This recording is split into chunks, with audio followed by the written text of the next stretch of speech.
नमः संस्कृताय। मेरे प्यारे बच्चों, संस्कृत क्लासेज में आपका स्वागत है। आइए आज आप जो है कक्षा 10 की संस्कृत पाठ 1 जो आपका छूटा हुआ था वहाँ से आप देखिए, सामने से जितना आप पढ़ चुके हैं उसके आगे से देखिए। 19 सर्गात्म इदं महाकाव्यम रमणीयार्थ प्रतिपादकम सचेतसाम हृदय सतत आह्लादयति कुमार शंभवे स्वामी कार्तिकेयस्य जन्मोपवीडितम्।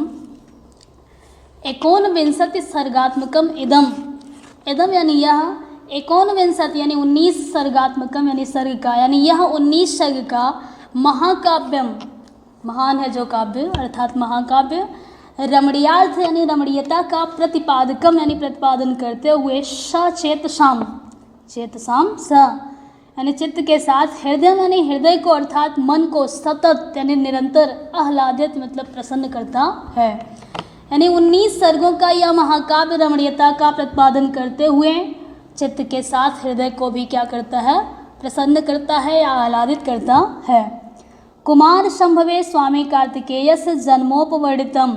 कुमार संभव में जैसे कि हमने आपको वो बच्चों अगले जो है वीडियो में बताया था ना कि कालिदास की कितनी रचनाएं हैं, कौन कौन महाकाव्य हैं, कौन नाटक हैं, कौन जो है गीति काव्य हैं, सब बताया था ना। तो उसमें जो हमने आपको नाटक में बताया था, आपने नोट किया होगा, देखा होगा कि उसमें 3 नाटक थे। कौन थे? 3 थे। एक बताया था कि मालविकाग्निमित्रम, अभिज्ञान शाकुंतलम, विक्रमोर्वशीयम, ठीक है। तो ये जो तीनों नाटक थे उनके, ये तीनों नाटक किसमें थे? प्रेम प्रसंग पर थे, ठीक है।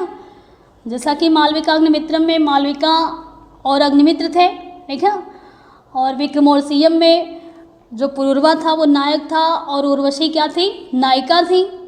अभिज्ञान शाकुंतलम में कौन थे? नायक जो थे वो दुष्यंत थे और नायिका कौन थी? शकुंतला थी, ठीक है। तो ये तीनों नाटक उनके प्रेम प्रलाप पर ही आधारित है। किसके? महाकवि कालिदास के ये तीनों नाटक प्रेम प्रसंग पर आधारित हैं।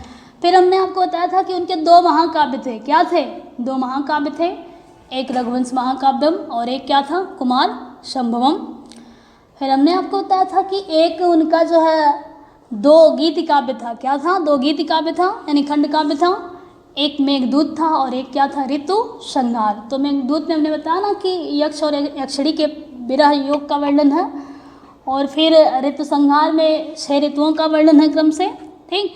तो जो आपका ये 19 सर्गों वाला महाकाव्य है, कौन सा? ये महाकाव्य जो आपका है वो रमणीयता का प्रतिपादन करते हुए निरंतर जो है हृदय को आह्लादित करता है अर्थात प्रसन्नचित करता है, रघुवंश महाकाव्य जो आपका है। और कुमार संभवे यानी कुमार संभव में स्वामी कार्तिकेय से यानी स्वामी कार्तिकेय के, कार्तिकेय कौन थे? भगवान शिव के क्या थे? पुत्र थे। जन्म उपवर्णितम यानी जन्म जो है उसमें क्या है? वर्णित है। किसमें? कुमार संभव में। यानी जो उनका कुमार संभव महाकाव्य है उसमें स्वामी कार्तिकेय का जन्म वर्णित है अर्थात जन्म का वर्णन किया गया है। इदमपि काव्यम 18 सर्गात्मकम अस्ति। इदमपि काव्यम, इदम अपि यानी यह भी अर्थात कौन? कुमार संभव। काव्यम यानी काव्य अर्थात कुमार संभव काव्य भी 18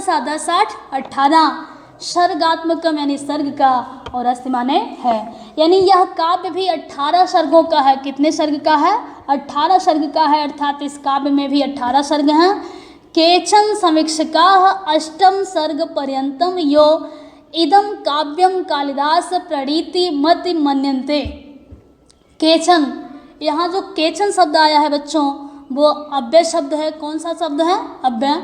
हमने आपको बताया था जब आप कक्षा 9 में पढ़ते थे तो समय समय पर आपको हम बताते थे कि ये देखिए अव्यय है, और अव्यय क्या शब्द होता है। हमने बताया था ना कि ना व्यय, जो व्यय ना हो अर्थात जो खर्च ना हो, यानी लिंग विभक्ति वचन आदि के कारण जिन शब्दों में कोई परिवर्तन, कोई विकार उत्पन्न नहीं होता है उसे अव्यय कहा जाता है, या वे अव्यय शब्द होते हैं। जैसे संस्कृत में क्या होता है बच्चों? यदा तदा अत्र तत्र कश्चित केचन संप्रति, ये शब्द क्या होते हैं? सब अव्यय ही होते हैं। तो यहाँ भी देखिए जो केचन शब्द आपका आया है वो अव्यय ही है। अब परीक्षा बोर्ड में आपसे इस तरह के कुछ प्रश्न पूछे जाते हैं कि कुछ अव्यय शब्दों को दे दिया जाता है और उनसे आपको वाक्यों में प्रयोग करने के लिए पूछ लेता है। 2 नंबर का 2 नंबर के प्रश्न आपके यहाँ यूपी बोर्ड में इस तरह से पूछे जाते हैं कि अव्यय को दे करके उससे जो है आपको वाक्य बनाने के लिए दे दिया जाता है। तो केचन समीक्षकाः यानी कुछ जो है समीक्षक अष्टम सर्ग पर्यंतम यो यानी 8 सर्ग तक ही, कितने सर्ग तक, 8 सर्ग तक ही, पर्यंत माने अंत, यो यानी ही, यानी 8 सर्ग तक ही इदम काव्यम, इदम माने यह, काव्य मतलब काव्य, कालिदास प्रणीत मत मन्यन्ते, कालिदास प्रणीत अर्थात कालिदास के जो है द्वारा लिखा हुआ, मन्यन्ते यानी मानते हैं। यानी कुछ समीक्षक 8 सर्ग तक ही यह काव्य कालिदास के द्वारा लिखा हुआ मानते हैं। मतलब वैसे तो इसमें 18 सर्ग हैं, किसमें, कुमार संभव में 18 सर्ग है, लेकिन कुछ समीक्षक ऐसा मानते हैं कि इसमें केवल कितने सर्ग हैं, 8 सर्गों तक ही महाकवि कालिदास ने लिखा है, बाकी अदर सर्गों को कोई और अन्य ने पूरा किया है। मेघदूते यक्ष यक्षिण्यो वियोगम आश्रित विप्रलम्ब श्रृंगार से पूर्ण परिपाको दृश्यते। मेघदूते यानी मेघदूत में, अर्थात जो इनकी खंड काव्य मेघदूत है, इस काव्य में यक्ष यक्षिण्यो यानी यक्ष और यक्षिणी की वियोग आश्रित मतलब वियोग को आधारित करके विप्रलम्ब श्रृंगारस यानी विप्रलम्ब श्रृंगार का अर्थात वियोग श्रृंगार का पूर्ण परिपाको दृश्यते यानी पूर्ण परिपाक दिखाई देता है। मेघदूत में यक्ष और यक्षिणी के वियोग को आधारित करके विप्रलम्ब श्रृंगार का अर्थात वियोग श्रृंगार का पूर्ण परिपाक दिखाई देता है। जैसे देखिए, आपको हम बता दें बच्चों, यदि आपने हिंदी में श्रृंगार रस पढ़ा है तो श्रृंगार रस के 2 पक्ष होते हैं। क्या होते हैं? 2 पक्ष होते हैं, एक संयोग श्रृंगार और एक वियोग श्रृंगार। तो संयोग श्रृंगार ये होता है कि जब नायक और नायिका दोनों एक साथ होते हैं तब वो कौन सा रस बनता है बच्चा? संयोग श्रृंगार। और वियोग श्रृंगार ये होता है जब नायक किसी दूसरे देश में और नायिका जो है किसी दूसरे देश में होती है तब वो कौन सा बनता है? वियोग श्रृंगार। तो ये जो आपका मेघदूत महाकाव्य है, मेघदूत आपका काव्य है, ये इसमें कुछ इस तरह के वो हैं कि जिसमें नायक कहीं और नायिका कहीं और है, मतलब यक्ष कहीं और यक्षिणी कहीं और है। तो ये इनका जो है वियोग श्रृंगार पर आधारित ये बहुत बड़ा ही सुंदर क्या है कि काव्य है। तो ऋतु संहारे अनवर्थतया षड ऋतुनाम वर्णम अस्ति। ऋतु संहारे, ऋतु संहार में कौन सी रचना में? ये जो ऋतु संहार खंड काव्य, हमने बताना कि 2 खंड काव्य हैं इनके। कौन से? 2 हैं, एक ऋतु संहार है और एक क्या है? मेघदूतम। तो ऋतु संहार में अनवर्थतया, अनुअर्थतया यानी अर्थ के अनुरूप, किसके अनुरूप? अर्थ के अनुरूप। षडः नाम ऋतुनाम यानी 6 ऋतुओं का, कितने ऋतुओं का? 6 ऋतुओं का वर्णनम अस्ति यानी वर्णन है। यानी ऋतु संहार में अर्थ के अनुरूप 6 ऋतुओं का वर्णन है। मालविकाग्नि मित्र नाटके अग्निमित्रस्य, मालविकाग्नि मित्र नाटके अग्निमित्रस्य मालविक्यास्य प्रेमः ख्यानम अस्ति। मालविकाग्नि मित्र नाटके अर्थात मालविकाग्नि मित्र नाटक में अग्निमित्रस्य यानी अग्निमित्र का और अच्छा मतलब और मालविक्यास्य यानी मालविका का प्रेम आख्यानम अस्ति अर्थात प्रेम प्रसंग है। यानी मालविकाग्नि मित्र नाटक में अग्निमित्र और मालविका के प्रेम प्रसंग का वर्णन है। पंच अंकात्मक विक्रमोर्सीय पूर्वशः उर्वयाश्च प्रेम कथा वर्णिताः। 5 अंकात्मक यानी 5 अंक वाले, अर्थात जो आपका ये विक्रमोर्सीयम नाटक है इसमें कितने अंक हैं बच्चों? 5 अंक हैं। कितने अंक हैं? 5 अंक। तो ये 5 अंक वाला विक्रमोर्सीयम जो आपका नाटक है इसमें पुरुर्वशः यानी पुरुर्वा उर्वरयाश्च यानी उर्वशी की प्रेम कथा वर्णिता यानी प्रेम कथा वर्णित है। यानी 5 अंकात्मकम अर्थात 5 अंक वाले विक्रमोर्सीयम नाटक में पुरुर्वा और उर्वशी की प्रेम कथा वर्णित है। अभिज्ञान शाकुंतलम स्वनाम धन्य अस्य, स्वनाम धन्य अस्य कवेः सर्वश्रेष्ठा नाट्यकृतिर अस्ति। अभिज्ञान शाकुंतलम, अभिज्ञान का मतलब क्या होता है बच्चों? पहचान। अभिज्ञान माने क्या होता है? पहचान। और जैसा कि आपको बता दें शाकुंतलम, ये जो शाकुंतलम इनका नाम पड़ा था वो किसके नाम पड़ा, किसके नाम पर रखा गया था? शकुंत माने होता है पक्षी। क्या होता है बच्चों? पक्षी। तो पक्षियों के नाम पर ही शकुंतला का नाम क्या पड़ा था? रखा गया था।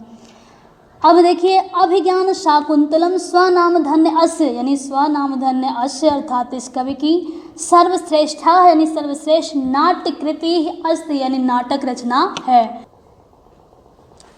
स्वनामधन्य अस्य इस कवि की सर्वश्रेष्ठ अभिज्ञान शाकुंतलम जो है नाटक रचना है। नाटके अस्मिन् सप्तांकः सन्ति समधम ति परस्मरण संधि है। तो नाटके अस्मिन् नाटके सप्तांकः सन्ति यानी इस नाटक में कितने अंक हैं बच्चों? 7 अंक हैं, अर्थात ये 7 अंकों का आपका नाटक है। मेनकया प्रसूतो उज्झितायाः शकुन्तैश्च पोषितायाः तदनुकर्वेण परिपालितायाः शकुन्तलायाः दुष्यन्तेन सहोदहस्य कथां वर्णिता अस्ति। मेनकया कौन सी विभक्ति है? तृतीया विभक्ति। कौन? तृतीया विभक्ति। हमने आपको बताया था साधकतम कर्णम। क्या है? साधकतम कर्णम यानी कर्ता को अपना कार्य सिद्ध करने में जो सबसे बड़ा योगदान देता है, जो सबसे अधिक मतलब अपना योगदान करता है, वो कौन सा कारक बनता है? कर्ण कारक। ठीक है। तो मेनका अर्थात मेनका के द्वारा प्रसूतो उज्झिताया अर्थात जन्म देकर त्यागी गई या जन्म देकर छोड़ी हुई शकुन्तैश यानी शकुंत पक्षियों द्वारा, शकुंत माने पक्षी होता है ये बच्चों, तो पक्षियों द्वारा पोषिताया मतलब पोषित की गई अर्थात पोषण की गई। तदनु इसके उपरांत कर्मेन यानी कर्म के द्वारा अर्थात कौश्यप के द्वारा परिपालिताया यानी पालित की गई। शकुंतलाया मतलब शकुंतला का।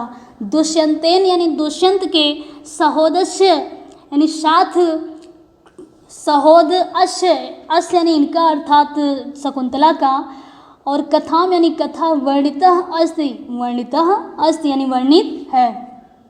यानी मेनका के द्वारा जन्म देकर त्यागी हुई, पक्षियों द्वारा पोषण की गई, इसके पश्चात कण्व द्वारा पालन की गई शकुंतला का दुष्यंत के साथ विवाह वर्णित है। किसमें? अभिज्ञान शाकुंतलम में। यानी अभिज्ञान शाकुंतलम में देखिए बच्चों, जैसे मेनका कौन थी? ये शकुंतला की क्या थी? माँ थी। तो जैसा कि इनकी कहानी हमने आपको कक्षा 9 में ही थोड़ा बहुत बता दिया था, तो आप उस चीज़ को जानते ही होंगे। तो मेनका जब इनको जन्म दे करके छोड़ देती है किसे? शकुंतला को, तो महर्षि कण्व अर्थात कौश्यप उन्हीं का नाम है, ये उनका पालन पोषण करते हैं। और पालन पोषण होने के उपरांत फिर इनकी जो है शकुंतला का दुष्यंत के साथ विवाह कर दिया जाता है। तो इसी की कथा अभिज्ञान शाकुंतलम में वर्णित है। शाकुंतल विषय प्रथित ऐसा वर्णित। शाकुंतल विषय यानी अभिज्ञान शाकुंतलम के विषय में प्रथित ऐसा यानी यह जो है प्रसिद्ध है। वर्णित यानी कथन, यानी यह कथन प्रसिद्ध है। काव्येषु नाटकम रम्य तत्र रम्या शकुंतला